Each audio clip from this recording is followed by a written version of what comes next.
Դուք դիտում եք Ադրբեջանի եւ Հարավային Կովկասի տարածաշրջանի գլխավոր լուրերը CBC-ի հայկական ծառայության ալիքում։ Բաժանորդագրվեք մեր ալիքին Ադրբեջանում եւ նրա շուրջ տեղի ունեցող իրադարձություններին իրազեկ լինելու համար։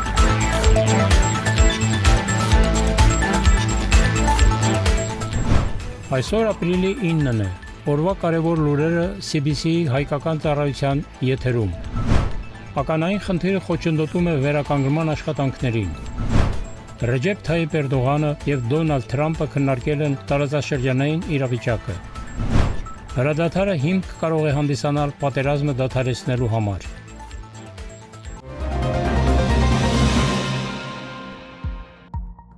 Ապրիլի 9-ին Ադրբեջանի նախագահ Իլհամ Ալիևը ընդունել է Լիտվայի վարչապետ Ինգա Ռուդինյանին։ Զրույցի ընթացքում նշվել է, որ մեր երկրների միջև տնտեսական եւ առևտրային հարաբերությունների տակ օնլայնման լավ հեռանկարներ կան։ Քննարկումներ են անցկացվել էներգետիկայի, ներդրումների, կրթության, գյուղատնտեսության եւ այլ ոլորտներում համագործակցության շուրջ եւ նշվել է մեր հարաբերությունների օնլայնման գործում պատվիրակությունների փոխադարձ այցելությունների կազմակերպման կարեւորությունը։ Լիտվայի վարչապետը շնորհավորել է պետության ղեկավարին Ադրբեջանի եւ Հայաստանի միջև խաղաղության հաստատման կապակցությամբ, նշելով, որ մեր ազդագրված տարածքներում իրականացվում են լայնածավալ վերականգնման եւ շինարարական աշխատանքներ, Լիտվայի վարչապետը ընդգծել է, որ Ադրբեջանի պետությունը լայնածավալ աշխատանքներ է իրականացնում նախկին ներքին տեղահանված անձանց վերադարձի ուղղությամբ։ Նախագահ Իլհամ Ալիևը ընդգծել է, որ հենց մեր երկիրն է տարածաշրջանում խաղաղության եւ Ադրբեջանի ու Հայաստանի միջև առևտրային հարաբերությունների հաստատման նախաձեռնողը։ Պետության ղեկավարը հայտնել է, որ արդեն ապահովված է մոտ 30,000 նախկին ներքին տեղահանված անձանց վերադարձը իրենց նախնիների հողեր։ Նախագահ Իլհամ Ալիևը նշել է, որ Ադրբեջանը մեր ազդագրված տարածքներում կառուցում է քաղաքներ եւ գյուղեր, իրականացնում տրանսպորտային եւ այլ սոցիալական ենթակառուցվածքային նախագծեր։ Սակայն պետության ղեկավարը նշել է, որ այդ տարածքներում առկա է ականների խնդիր, որը դանդաղեցնում է վերականգնման եւ շինարարական աշխատանքների իրականացումը։ Նախագահ Իլհամ Ալիևը հայտնել է, որ հայնական պատերազմից հետո մեր ազդագրված տարածքներում ականների պայթյուններից զոհվել կամ վիրավորվել է ավելի քան 400 մարդ։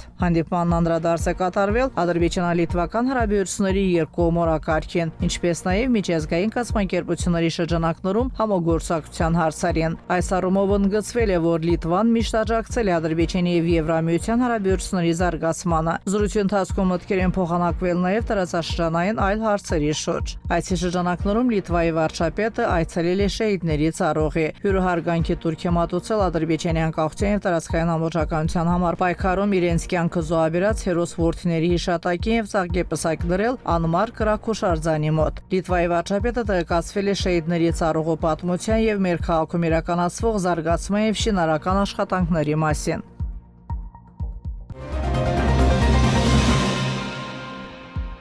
Հեռախոսազրույց է տեղի ունեցել Ադրբեջանի Հանրապետության արտաքին գործերի նախարար Ջեյհուն Բայրամովի եւ Իրանի Իսլամական Հանրապետության արտաքին գործերի նախարար Սեյեդ Աբբաս Արաղչիի միջև։ Ջեյհուն Բայրամովը ողջունել է հայտարարված հրադադարը, ընդգծվել է հրադադարի ապահովման կարևորությունը լարվածության նվազեցման, բանակցությունների հաջող ավարտի եւ կայունության հաստատման առումով։ Գնահատվել է միջնորդ երկրների, մասնավորապես բարեկամական եւ եղբայրական Պակիստանի դերը հրադադարի հասնելու գործում։ Նախարար Ջեյհուն Բայրամովը ընդգծել է, որ Ադրբեջանը միշտ պատրաստ է աջակցել տարածաշրջանում կայուն խաղաղության, անվտանգության եւ համագործակցության ամրապնդման ուղղված նախաձեռնություններին։ Նախարարները քննարկել են նաեւ փոխադարձ հետաքրքրություն ներկայացնող այլ հարցեր։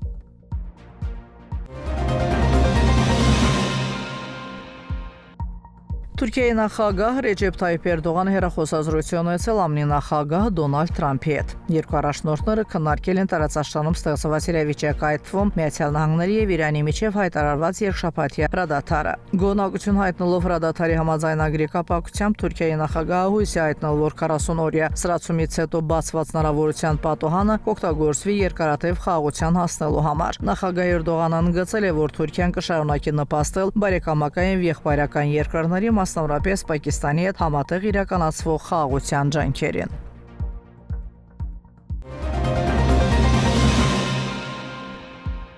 Մերձավոր Արևելքում հրադադարը կարող է հիմք հանդիսանալ տարածաշրջանում պատերազմը դադարեցնելու վերաբերյալ բանակցությունների համար։ Այս մասին ասվում է Իրանի նախագահ Մասուդ Փեզեշքյանի Telegram այլիքում հաղորդագրության մեջ։ Այս հրադադարը կարող է հիմք հանդիսանալ պատերազմը վերջնականապես դադարեցնելու եւ տարածաշրջանում ագրեսիայի բացակայությունը երաշխավորելու նպատակով բանակցությունների համար, ասել է նա։ Հիշեցնենք, որ Իրանը, Միացյալ Նահանգները եւ նրանց դաշնակիցները 2026 թվականի ապրիլի 8-ի գիշերը համաձայնության են եկել երկշաբաթյա հրադադարի վերաբերյալ։ Իրանը իր հերթին հայտարարել է, որ այս ժամանակահատվածում ապահովելու է Հորմուզի նեղուցով ամուտանգ անցումը Իրանի զինված ուժերի հետ համակարգված եւ տեխնիկական սահմանափակումների հաշվառմամբ։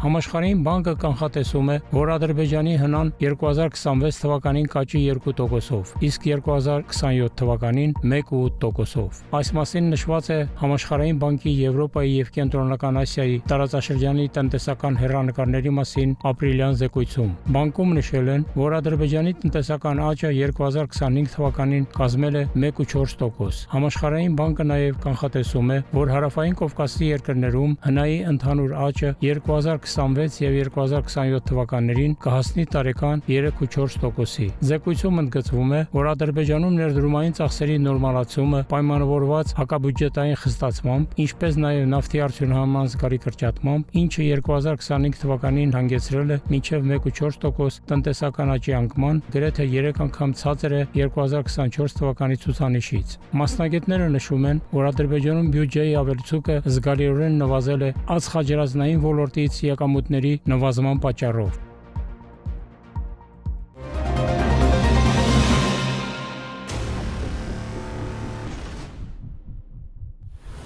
Մեր ալիքի տեղեկատվական գործընկերն է Երևան տեղեկատվական վերլուծական կենտրոնը։ Ադրբեջանցի եւ արտասահմանյան հեղինակների արդի վերլուծական նյութեր, հարցազրույցներ եւ հրապարակումներ, տարածաշրջանի պատմության, այսօրվա իրողությունների, ինչպես նաեւ ազգամիջյան ակամարտությունների պատճառների եւ հետևանքների վերաբերյալ։ Բոլոր այս նյութերին դուք կարող եք ծանոթանալ այցելելով կենտրոնի Երևանասկոմ կայքի Facebook-յան էջը։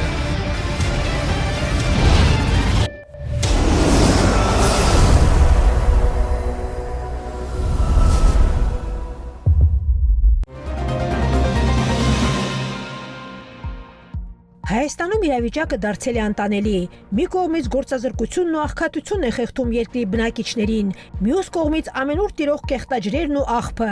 Ահավոր իրավիճակ է տիրում Երևանի Ռաֆի Շերան փողոցներում, որտեղ տները երկար ժամանակ է ինչ ընկղվել են գարշահոտ ջրերի մեջ։ Կեղտաջուրը տանող բան չի աշխատում ոչ մի հատ, որ այդ ջուրը լցվում է փոսերը, երիք չի ասֆալտ չեն անում, ուղիղ լինի, որ ջրերը գնա։ Երկրորդն էլ այդ ջրերը հոսող ջուրը տանող գիծ չկա։ Ահավոր։ Էլ ինչ ասեմ, ես արդեն տնից դուրս չեմ գալի։ Ահավորված հոտ է գալիս։ Մայրաքաղաքի բազմաթիվ հատվածներում հակասանիտարական վիճակն արդեն դարձել է առօրյա իրականություն։ Կեղտաջրերը հոսում են փողոցներով, ստեղծելով լուրջ վտանգ մարդկանց առողջության համար։ Քաղաքացիները դիմել են քաղաքապետարան, թաղապետարան, նույնիսկ Վիոլա ջուր ընկերությանը, սակայն սայլը տեղի չի շարժվում։ Պատասխանատու կառույցներն ու ընկերությունների ղեկավարները մեղքը գցում են մեկը մյուսի վրա։ Արդյունքում խնդիրները շարունակում են մնալ չլուծված, իսկ բնակիչները անտեսված։ Ամեն անգամ էլ գալիս ասում են էլի տեսնում են էլի ցեղամասեր կա որ անտեսության համադրված դիմել են այո ելա ջուր դիմել են Ինչ պատասխան կա։ Պատասխանում է որ շուտով կգանք բայց չկա հսկողություն չկա Երկար ժամանակ ինչ աղբի հսկա բլուրներ են վեր խոյացել Մոնթե Մելքոնյան փողոցի բնակելի շենքի հարևանությամբ եւ Երևանի այլ մասերում, ինչը խայտարակ պատկեր է ստեղծել մայրաքաղաքում։ Քաղաքացիները բողոքում են, որ տարիներ շարունակ նույն հարցերն են բարձրաձայնում, սակայն որևէ իրական քայլ չեն տեսնում։ Մինչ պատասխանատուները փորձում են խուսափել պատասխանատվությունից, իրավիճակը գնալով ավելի է սրվում։ Ակնհայտ է, որ պրոստը անտերությանը մատնված, ուղղակի անտերությանը մատնված մեր քաղաքը։ Գտնենք մեթոդը իրանց շինթույլ տվությունները չեղարկելու առհասարակ, թող գնան սննկանան դրանք։ Քաղաքացիները պահանջում են հստակ լուծումներ եւ պատասխանատվություն, ընդգծելով, որ այլևս անհնար է հանդուրժել նման անտարբեր վերաբերմունք։ Այս ամենի ֆոնին հասարակության դժգոհությունն օրեցօր աճում է։ Մարդիկ կորցնում են վստահությունը վաղվա օրվա հանդեպ, նշելով, որ նման հակասանիտարական եւ աղետալի պայմաններում անհնար է ոչ միայն ապրել, այլև նույնիսկ գոյատևել։ Դուք դիտեցիք օրվա գլխավոր լուրերը CBC-ի հայկական ծառայության ալիքում։ Բաժանորդագրվեք մեր ալիքին, հավանեք եւ մեկնաբանեք, որպեսզի մեր լուրերը ավելի շատ մարդ կարողանա դիտել։